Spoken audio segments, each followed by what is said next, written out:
My open-heart surgery to repair a failing mitral valve was scheduled for 7 o'clock on a Monday morning.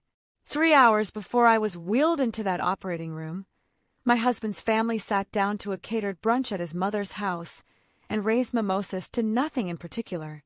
When my sister-in-law asked, almost as an afterthought, who was driving me to the hospital, my mother-in-law waved a hand like she was swatting a fly and said, "She'll survive. She always does." No one drove me. I called a rideshare with hands that wouldn't stop shaking and checked myself in alone. When the intake nurse asked for my emergency contact, my mother-in-law, who showed up 20 minutes later, not for me, but to drop off dry cleaning for my husband on his way to work, told her she doesn't have any family. I signed my own consent forms alone, watching a heart monitor beat beside an empty chair no one ever sat in. 6 months later, I would understand exactly why they wanted me on that operating table without anyone watching what they were doing on the outside. My name is Marlo Ashgrove, and this is the story of the morning my husband's family decided I was already gone, and what they did with the time they thought that bought them. I grew up in a small house my father built with his own hands. Not a figure of speech. He genuinely poured the foundation himself, back when his contracting business was just him, a truck, and a stack of unpaid invoices he refused to chase too hard. By the time I was in architecture school, Ashgrove Construction had grown into something people in our town actually trusted him to run. He died when I was 26, a heart attack that gave no warning at all, and he left me the house and a modest stake in the accounts he'd spent his whole life building. I turned that inheritance into my own small firm. I kept my maiden name on the door, Ashgrove Design, because it was the one piece of him I still got to grow.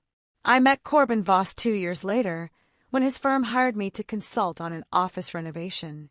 He was steady in a way that felt like safety at the time, quiet, patient, never in a hurry to fill silence with noise. We married after 2 years together. His mother, Lorraine Voss, made it clear from our engagement dinner onward that I was a guest in her family, not a member of it. She had a habit of introducing me as Corbin's wife, the one with the little design business. Like the business, wasn't the reason half our friends' kitchens didn't leak anymore. His sister, Sable, had already failed at 2 ventures by the time I became her sister-in-law, a boutique clothing line that closed within 8 months, and a juice bar that Lorraine quietly refinanced her own condo to keep afloat for a year before it folded anyway. Every time Sable's money disappeared, Lorraine called it bad luck. Every time my firm landed a new client, Lorraine asked when I was going to settle down and let Corbin take care of things. I told myself none of that mattered as long as Corbin was decent to me behind closed doors, which, for the first few years, he mostly was. I didn't notice, until it was far too late to matter, how much of that decency evaporated the second his mother walked into a room. I remember one Thanksgiving, 2 years into the marriage, when I landed the largest commission of my career up to that point, a mixed-use retail renovation downtown that took my firm from 3 employees to 7 within a year. I mentioned it at dinner, quietly, the way you mention something you're proud of and hoping someone else will be too. Lorraine's response was to ask Sable, in the same breath, how her manifestation journal was coming along and whether she'd finally decided on a name for the next juice bar. Corbin laughed at the joke. I sat there with a fork in my hand, understanding for the first time just how small a space I'd actually been given at that table, no matter how much space my own name took up on buildings downtown. The friend who kept me sane through all of it was a woman named Vivian Castellano, another architect I'd known since university, the kind of friend who shows up with groceries instead of asking whether you need anything. She was the first person I called from the hospital lobby the morning of my surgery, before Odell had even parked the car, and she stayed on the phone with me until the pre-op nurse asked me to put it away. She would become, in the months that followed, the only person outside of Rosalind who treated the whole ordeal like the emergency it actually was. "She'll survive. She always does," wasn't a phrase Lorraine invented that morning. She'd said some version of it 3 years earlier, when I was hospitalized for 4 days with pneumonia, so severe my oxygen levels dropped low enough to frighten even the attending physician. Corbin visited once that entire stay for 20 minutes before heading to a family barbecue he said he'd already promised to attend. Lorraine's exact words to him on the phone which I overheard because he never bothered to leave the room, were, "She's tough, she'll pull through, don't let it ruin your weekend." I remember telling myself at the time that pneumonia wasn't the same as major surgery, that of course they'd show up when it actually mattered. I didn't understand yet that to them, it never actually mattered, that "she'll survive, she always does" wasn't reassurance. It was permission they'd given themselves, years in advance, to never have to be inconvenienced by my body failing. The heart murmur I'd had since childhood turned into something urgent the year I turned 34. Fatigue that sleep couldn't touch. A tightening in my chest during client walkthroughs I explained away as stress, the way women are taught to explain away almost everything happening inside their own bodies. When I finally saw a cardiologist, the diagnosis came fast. A mitral valve that needed surgical repair before the damage became permanent. Not optional. Scheduled for the earliest date, an operating room opened up. I told Corbin's family myself, at a Sunday dinner, 3 weeks before the date, because I still believed at that point that telling them mattered. Lorraine didn't look up from her plate. "Well, people have surgeries all the time. You'll be fine." Sable asked, without missing a beat, whether I'd still make it to her friend's baby shower that same week. Corbin said nothing. I remember driving home that night and telling myself their silence didn't mean what it felt like it meant. A week before the surgery, Corbin came to me with a folder from his lawyer's office, a durable power of attorney, in case something happened on the table and decisions needed to be made fast. Bills paid. The firm kept running. Nothing frozen while I was under anesthesia and unable to sign anything myself. He said it was standard practice before any major operation, that his own father had done the same thing for his mother years ago. I remember sitting at our kitchen table, reading through pages I only half understood, and feeling grateful, genuinely, foolishly grateful, that someone in that house was thinking ahead, even if it wasn't the people who were supposed to love me the most. I signed it on a Tuesday night. I think about that signature more than almost anything else that happened that year.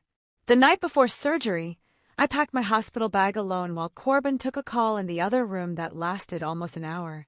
I could hear his mother's voice through the wall, sharp and insistent, though I couldn't make out the words. When he came back, I asked if everything was all right. He said it was nothing, just some family scheduling thing for the following morning. I didn't ask what the scheduling thing was. I wish, more than almost anything else, that I had. The morning of the surgery, I woke at 5, made coffee I couldn't bring myself to drink, and waited by the front door for Corbin, who'd promised the night before to drive me himself. At 6:15, my phone buzzed. "Mom's doing a family brunch before. It's kind of a whole thing. I'll meet you at the hospital." I called him. It rang through to voicemail. I called again. Nothing. I sat on the edge of my bed in a hospital gown I'd already changed into out of nervous habit, staring at a phone that refused to ring back, and I did the only thing left to do. I called a rideshare because the alternative was missing my own surgery. The driver was a retired schoolteacher named Odell, who spent the whole ride talking about his grandkids' soccer tournament, filling a silence I couldn't have filled myself. When we pulled up to the entrance, and I told him no one was meeting me inside, he parked the car and walked in with me anyway, waiting in the lobby until a nurse called my name, a stranger doing for me in 20 minutes what 6 years of in-laws hadn't managed in an entire marriage. At intake, a nurse named Rosalind Kane asked for my emergency contact information. I gave her Corbin's name and number. She asked, gently, if anyone would be joining me for the pre-op consultation, since hospital policy allowed one support person in the room before patients are taken back. That's when Lorraine walked in, not toward me, but toward the front desk, holding a garment bag. She'd stopped by to drop off Corbin's dry cleaning on her way to work, she explained cheerfully to Rosalind, since he was tied up with a family thing that morning. Rosalind asked, carefully, if she was here for me. Lorraine looked in my direction the way you'd glance at a piece of furniture you were deciding whether to keep and said, "She doesn't really have any family. It's just her." I was sitting 3 feet away when she said it. Rosalind's face did something I will never forget. A flicker of open disbelief, quickly smoothed back into professional calm, because her job in that moment was to get me into surgery steady, not furious. She squeezed my hand once, hard, right before I was wheeled back. "I've got you," she said. It was the only true thing anyone said to me all morning. I signed my own consent forms at a rolling table beside my bed, a heart monitor beeping, evenly next to a visitor's chair that stayed empty from the moment I arrived until the moment they wheeled me away. The surgery ran just under 4 hours. I woke up in recovery to a room with no flowers, no cards, no husband. Corbin arrived that evening, after his workday ended, and told me the brunch had just kind of happened, that he hadn't wanted to be rude by leaving early once his mother had already ordered the food. He stayed 40 minutes before saying he needed to get home to let the dog out. I spent 5 days in that hospital. Rosalind checked on me during her shifts even after I was technically no longer her patient, and by the 3rd day, hers was the only face I actually looked forward to seeing. Corbin visited twice more, briefly, each time checking his phone more than he checked on me. Lorraine and Sable never came at all. Not once. Not even a card. Lying in that bed with a healing chest and a bruised understanding of what I was actually worth to the people I'd built a life around, I told myself I'd deal with how it made me feel once I was strong enough to think clearly. I had no idea that while I was learning to breathe without pain again, something else entirely was happening to the parts of my life I couldn't see from that hospital bed. The first 6 weeks of recovery, I worked from the couch in short bursts between naps I couldn't fight off, leaning hard on my bookkeeper, a sharp, no-nonsense woman named Priscilla Doyle, who'd handled the day-to-day finances of Ashgrove Design for 3 years without a single complaint from me. Vivian came by most evenings that first month, sometimes just to sit with me while I fell asleep in front of the television, sometimes to handle grocery runs I was too weak to manage on my own. Corbin was around, technically, in the way a roommate is around, present for dinner, absent for everything else. I noticed, in a distant way I didn't have the strength to chase down yet, that Sable mentioned her new studio idea twice at Sunday dinners I was too tired to attend in person, joining instead by phone propped against a pillow on my chest. I remember Lorraine saying, almost offhand, that this time Sable had real backing lined up, unlike the juice bar. I asked, half-heartedly, where the backing was coming from. Lorraine said something vague about family resources and changed the subject to whether I was still taking my medication on schedule. I didn't push. I was too busy learning to climb stairs again, too grateful for small mercies like being able to shower without help, to notice that the words family resources had been said to my face while my own resources were quietly being counted. It was Priscilla who called me in the middle of week 7, her voice tighter than I'd ever heard it. "Marlo, I need you to look at the escrow account," she said. "There's a withdrawal I can't explain, and it isn't small." I remember sitting up too fast on the couch, a sharp pull of pain across my healing sternum reminding me my body still hadn't caught up to whatever my mind was about to have to process. I'd asked her to just tell me the number. She hesitated, the way people hesitate before handing you bad news they know will land hard, and then she said it. $81,000, gone from my firm's client escrow account. Funds held in trust for 2 ongoing commercial projects, money that legally belonged to my clients until milestones were met, never mind to move without direct authorization, let alone anyone else's. The withdrawal had gone through 3 weeks after my surgery, while I was still sleeping 12 hours a day on pain medication, using the authority granted under the power of attorney together with the banking access he already had as a listed signer on the firm's operating account. Because the bank already had that power of attorney on file, flagged for emergency business continuity during my recovery, the transfer had gone through without anyone at the bank stopping to question whether it was actually authorized for client-held funds. Priscilla read me the transaction date twice, like she thought I might have misheard it the first time. I hadn't. It fell 3 days after Sable had mentioned, at that Sunday dinner I joined by phone, that she'd finally secured her real backing. I called Corbin immediately. He didn't deny it right away.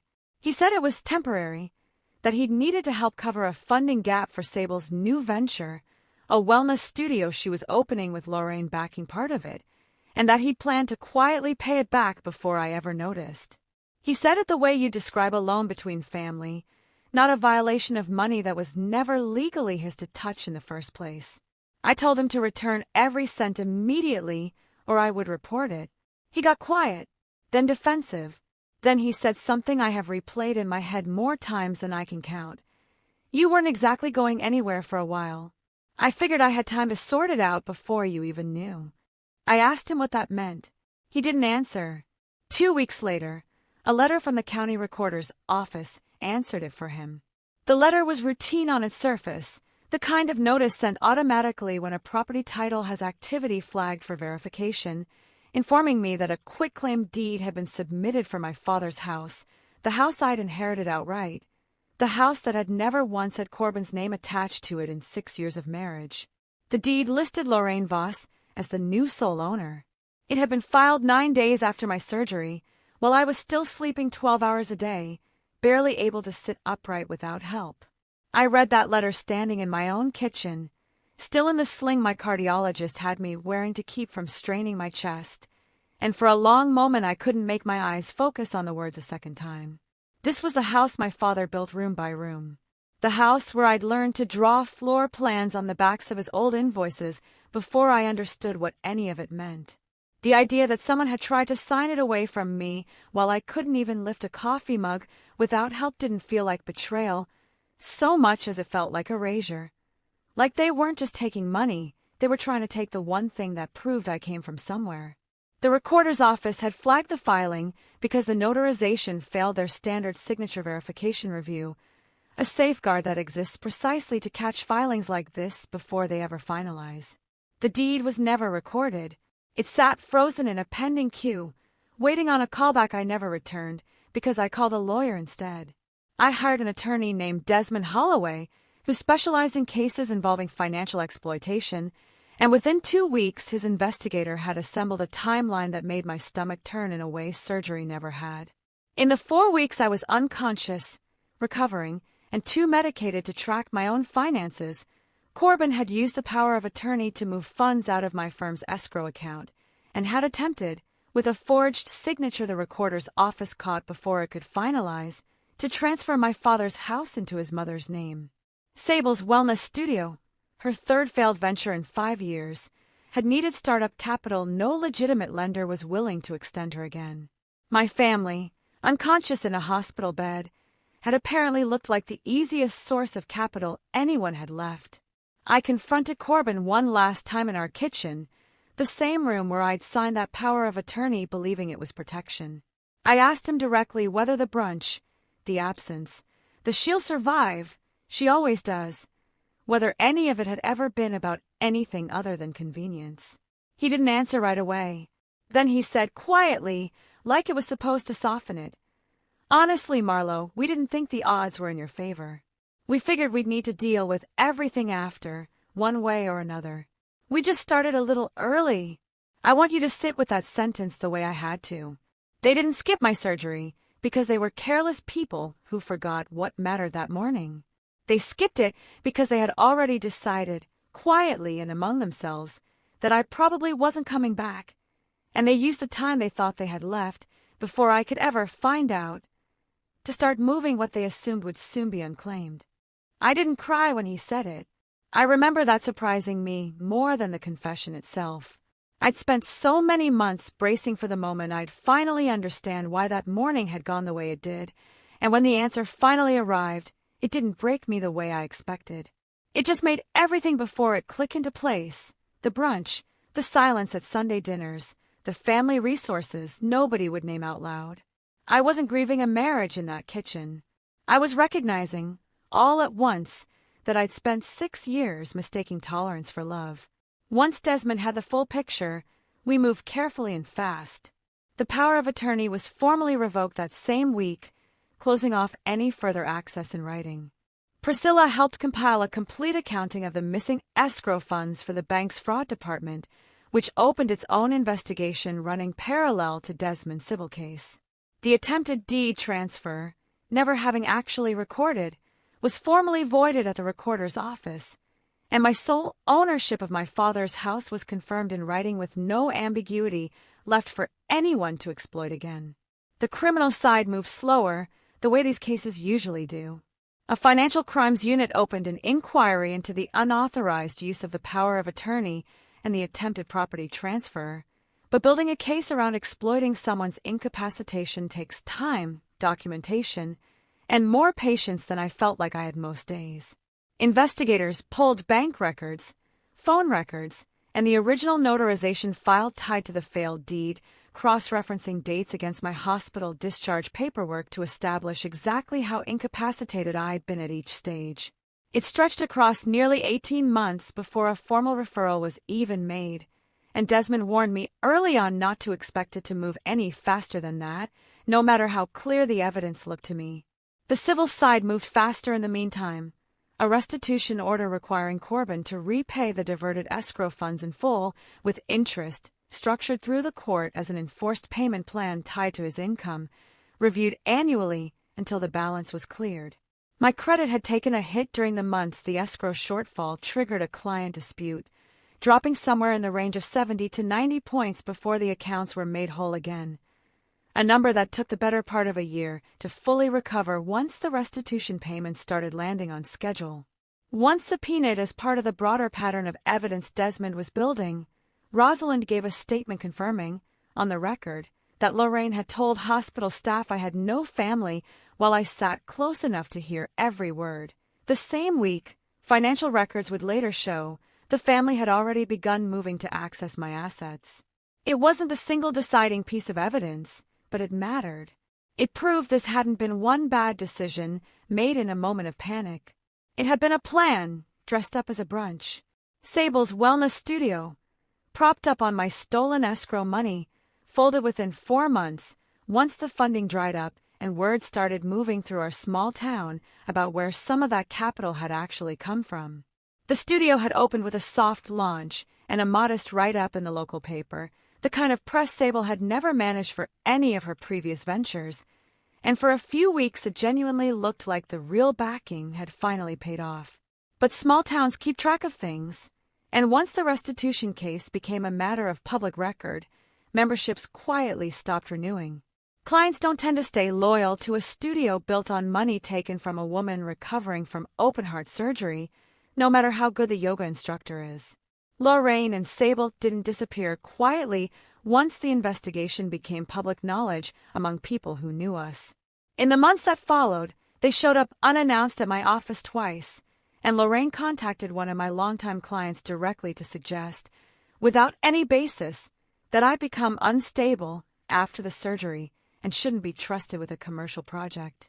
That pattern, repeated, escalating contact after they'd already been formally asked through my attorney to stop, became the foundation for a no-contact order Desmond filed on my behalf, covering both of them.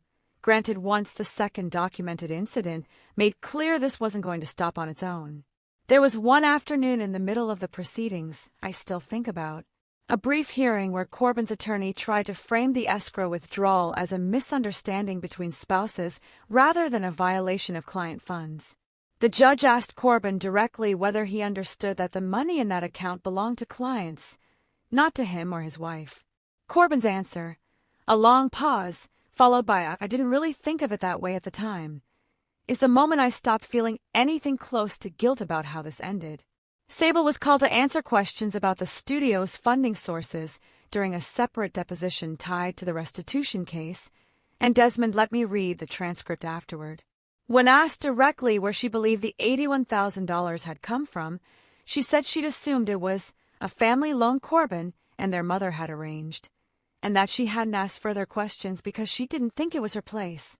She didn't apologize anywhere in that transcript. Not once. She simply stated, plainly, that she'd needed the money and it had been offered, as though the offering itself made the source irrelevant.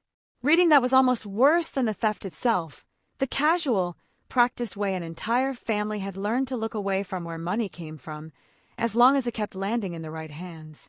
The divorce took the better part of a year to finalize, dragged out by the accounting required to properly separate what Corbin had diverted from what had been legitimately shared marital property.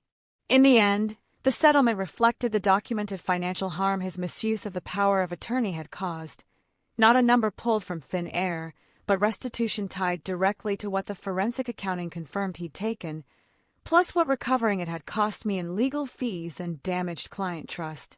My father's house stayed mine, fully and finally, the attempted deed transfer nothing more now than a paper trail sitting in a closed case file. Ashgrove Design survived, smaller for a stretch, but mine, exactly as it always should have been.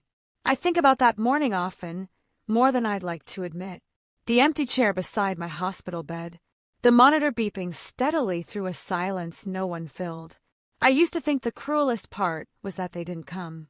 I know now the cruelest part was why. They didn't stay away because they were careless people who simply forgot what mattered. They stayed away because, in their minds, I had already stopped matching the moment my odds got difficult to sit with. My survival wasn't the outcome they planned around. It was the inconvenience they hadn't accounted for. Ashgrove Design landed its first major project after my recovery, almost exactly a year after the surgery.